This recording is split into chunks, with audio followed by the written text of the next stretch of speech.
আজ আমি তোমাদের সাথে 1 জুনের গল্প শেয়ার করব। কেমন আছো তোমরা সবাই? আমি অনেক ভালো আছি, আশা করি তোমরাও খুব ভালো আছো। আসলে যা গরম পড়েছে তাতে কি করে আর বলি কেমন আছো তোমরা সবাই। ভিডিওটা আমার সকাল থেকে শুট করা হয়নি, সকালে চা খাওয়া হয়ে গেছে, সকালের খাবারও খাওয়া হয়ে গেছে। তারপর ঘরে একটু শুয়ে শুয়ে রেস্ট করছিলাম। দুপুরে রান্নাটা বাকি রয়েছে আর আজকের রান্না আমিই করব। আমার যোগ্যতা নিয়ে তেমন ভাবে কেউ কোনোদিন কোনো কিছু বলেনি, তবুও যারা আমার যোগ্যতা নিয়ে কথা বলো তাদেরকে আমি আজ বলে দিতে চাই, আমি কিন্তু আলু দিয়ে উচ্ছে ভাজতে পারি, তার সাথে সাথে কম মশলায় সুন্দর করে বাটা মাছের ঝোলও রান্না করে দিতে পারি। আজকের রান্নাটা অনেক তাড়াতাড়ি হয়ে গেছিল, শুধু একটু ভাজা আর ঝোল তরকারি ছিল, যে কারণে তাই ঘরে এসে আবার একটু বসেছিলাম। আর এত গরম পড়েছিল আমি পুরো ঘেমে গেছিলাম। তারপর তো স্নান টান করে এসে আমি রেডি হয়ে গেছি, এরপরেই কিন্তু আমি পুজো দিয়ে নিয়েছি। তারপর দুপুরের খাওয়া দাওয়া কমপ্লিট হয়ে গেছে, আর খেয়ে এসে আবার ঘরে একটু শুয়েছিলাম। আর তার মধ্যেখানে এসেছে মনা, আর এসে একটু আমার কাছে জল খেতে চাইলো। আমি ওকে বললাম যে চকলেটটা খেয়ে তারপরে জল খাও। তো তারপরে কিন্তু চকলেটটা না খেয়েই বললো আমাকে জল খাইয়ে দিতে, যে কারণে ওকে তাড়াতাড়ি করে জলটা খাইয়ে দিলাম। আর এদিকে তো বাইরে প্রচন্ড মেঘ করেছে, আমি বুঝতেই পারিনি। তার কিছুক্ষণ পর জানালা খুলে দেখছি এইরকম আকাশ পুরো কালো হয়ে এসেছে। তাই দেখে একটু বাইরে গেছিলাম, রাস্তার দিকে একটু হাঁটতে গিয়েছিলাম এই ঝোড়ো হাওয়ার ভিতরে।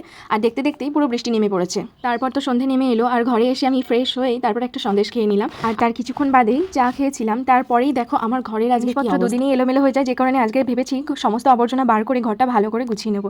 আর তার সাথে সাথে দেখো গুছিয়েও নিয়েছি। আর দেখো এতগুলো অপ্রয়োজনীয় জিনিস বার হয়েছে, আর কতগুলো তার সাথে ওষুধ রয়েছে। তো যাই হোক, আজকের ভিডিওটা আমি এখানেই শেষ করছি।